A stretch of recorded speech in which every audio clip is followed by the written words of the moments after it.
جو تقریب حضور سے صحابہ سے ثابت ہے ضرور کرو ضرور کرو ضرور کرو. عضو علیہا بالنواجذ، اپنے دانتوں سے پکڑ لو اس کو.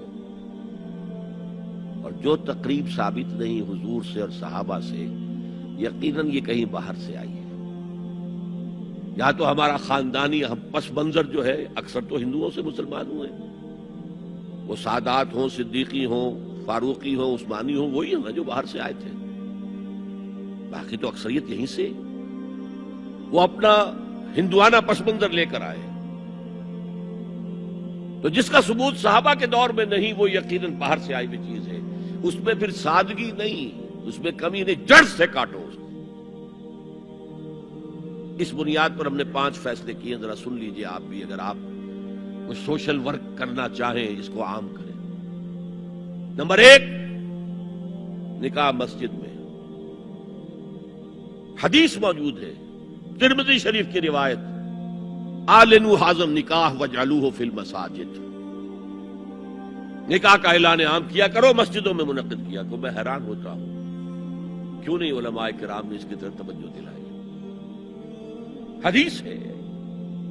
ہاں میں مانتا ہوں ان کا کہنا یہ ہے کہ یہ یہاں جو امر ہے کہ مسجد میں منعقد کرو، یہ امر وجوب کے لیے نہیں ہے، استحباب کے لیے. مستحب ہے یہ کہ مسجد میں. تو بھائی مستحب کیوں چھوڑ رہے ہو؟ وہ اس لیے چھوڑنا پڑتا ہے، مولوی بیچارے کی حیثیت ہے ہی نہیں معاشرے میں کہ وہ کہے جناب یہاں آئیے میرے پاس، میں نہیں آؤں گا آپ کے گھر نکاح پڑھانے کے لیے. وہ اپنا رجسٹر بغل میں دبائے بیٹھا سوکھتا رہتا ہے. وہ تو آنی تھی بارات عصر کے وقت، مغرب بھی جا رہی ہے، آئی ہی نہیں. وہ بیٹھا قریب. پہلے 20-30 روپے ملتے تھے، اب 200 300 400 ملتے ہیں. اور کیا ہے؟ میں نے انہیں یاد دلایا، دیکھو شرم کرو. عیسائیوں نے آج تک اپنے چرچ کی اور اپنے پادری کی عزت یہ رکھی ہے کہ شہزادے اور شہزادی کی شادی ہوگی وہ بھی پادری چرچ میں آئیں گے. شہزادے کی شادی ہو رہی ہے تو جو ان کی پارلیمنٹ کے ساتھ ہے چرچ، وہاں شادی ہو. وہاں پردہ نہیں ہے، لڑکا لڑکی دونوں آمنے سامنے کھڑے ہو کر قول و قرار کریں گے. ہمارے ہاں پردہ ہے تو اس لیے لڑکی کے گھر بھی جائیں گے تو لڑکی تو محفل میں نہیں آئے گی. لڑکی کا ایک وکیل ہوگا، وہ وکیل اجازت لے کر آئے گا، 2 اس کے گواہ ہوں گے، اس کے سامنے اجازت لی گئی، پھر وہ نکاح خواہ کو اجازت دیں گے، نکاح پڑھا دیں گے. پہلی بات یہ ہو گئی کہ نکاح مسجد. نمبر 2، نکاح کے موقع پر کوئی دعوت طعام نہیں، کوئی ثابت نہیں. دعوت طعام صرف ایک ہے، وہ ولیمہ ہے. اور اس قدر معقول بات ہے، سب باپ اپنے سینوں پر ہاتھ رکھ کر سوچیں اور میری بات سنیں. کیا بیٹی کو گھر سے رخصت کرنے کا وقت جو ہے وہ خوشی کا وقت ہوتا ہے؟ جب بیٹی گھر سے جا رہی ہو، کوئی جانور بھی آپ قربانی کے لیے، کوئی مینڈھا کو بکرا لے آئیں 8-10 دن پہلے اور بچے مانوس ہو جائیں تو وہ جب آپ ذبح کرتے ہیں تو پچھاڑے کھاتے ہیں کہ نہیں بچے؟ اور یہ لخت جگر ہے، نور چشم ہے، 18 20 22 برس گھر میں رہی ہے، وہ جا رہی ہے. خوشی نہیں ہے وہاں، صرف یہ ہوتا ہے اے سائی آف ریلیف کہ ایک ذمہ داری کا بوجھ تھا، اللہ نے آج پورا کرا دیا، اتروا دیا بوجھ. پھر بھی اندیشہ ہوتا ہے، پتہ نہیں مزاج ملے نہ ملے، نئے ماحول میں جا رہی ہے، وہاں جا کر ایڈجسٹ ہو یا نہ ہو، اندیشے پھر بھی ہوتے ہیں. تو ان سے مرغ پلاؤ کھانا اور متنجن کھانا کوئی معقول بات نہیں. معقول بات کیا ہے؟ لڑکا، اس کا گھر آباد ہوا ہے، وہ ولیمہ کرے. اس پر باقاعدہ حدیث اولبو ولو بشاۃ، ولیمہ ضرور کرو چاہے ایک ہی بکری ہو تمہارے پاس. ذبح کرو، کاٹو، کھلاؤ گوشت اپنے دوستوں کو، احباب کو. یہاں تک کہا کہ بیسا طعام الولیمہ، برا کھانا ہے ولیمے کا کہ اس میں غریبوں کو نہیں بلایا جاتا. ظاہر بات ہے، مسلی کھلانے کے لیے تو ولیمہ نہیں ہوتا، اپنے احباب کو، دوستوں کو بلایا جاتا ہے. پھر بھی میں تم سے کہتا ہوں کہ جسے ولیمے کے لیے بلایا جائے وہ اگر نہیں جائے گا تو اللہ اور اس کے رسول کے حکم کی نافرمانی کرے.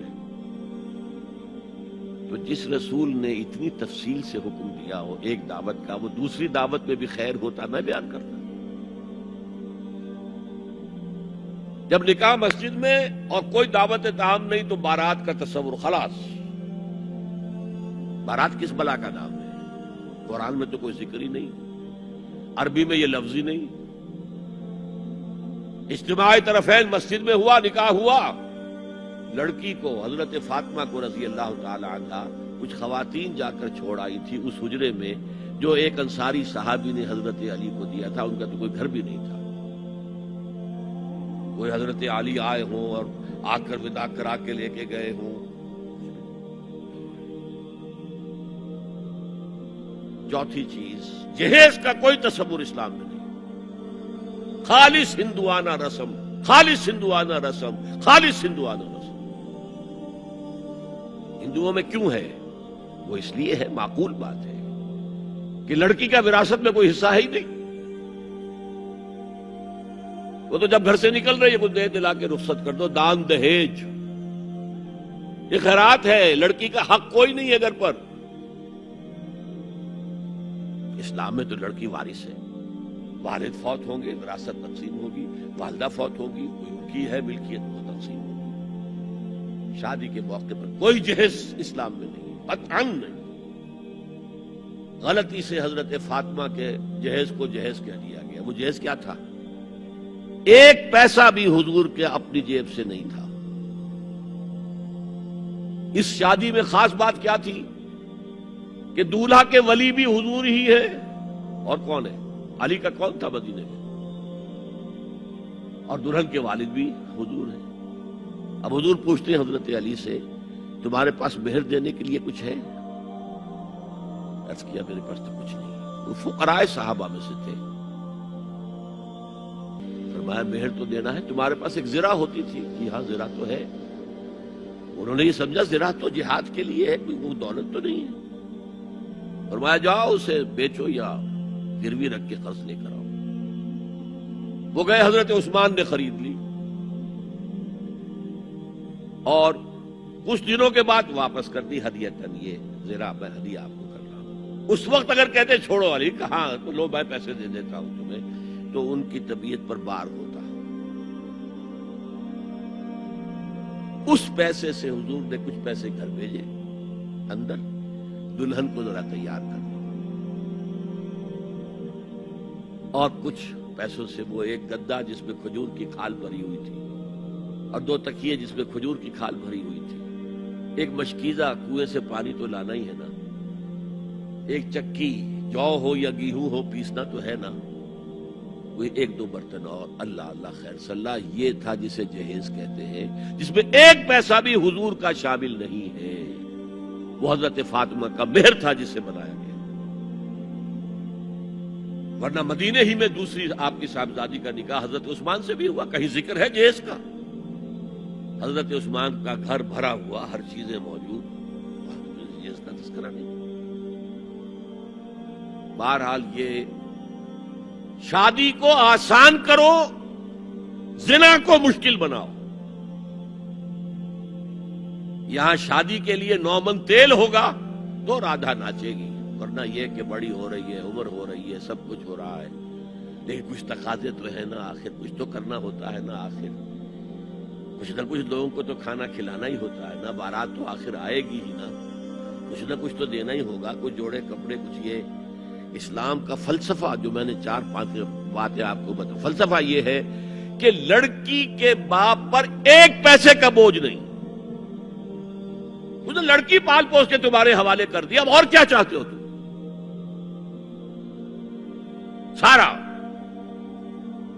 مرد آزماں، مرد آفرین، مرد کو چیلنج دیا ہے. تم مرد ہو، مہر تم دو گے. اور سب سے بڑھ کر کیا ہو رہا ہے آج کل بھی ہوتا ہے، وہ ہمارے ایک کچھ کام ہوتے ہیں اسلامی، وہ بھی ہے کچھ وہی ہندوانہ پس منظر. نکاح کی محفل میں چھوارے کون لے کے آتا ہے؟ جی لڑکے والے. اور پلاؤ کن سے کھاتے ہیں؟ بھائی جس کو تمہیں مرغ پلاؤ کھلا رہا ہے وہ چھوارے نہیں بانٹ سکتا تھا. یہ ہے اسلام اور غیر اسلام کا امتزاج. چھوارے لڑکے والے لے کر آئیں گے اور پھر دعوت اڑائیں گے لڑکی والوں کی طرف سے. دین کی بات پھیلانا صدقہ جاریہ ہے. ثواب کی نیت سے ویڈیو کو شیئر ضرور کیجیے. جزاک اللہ.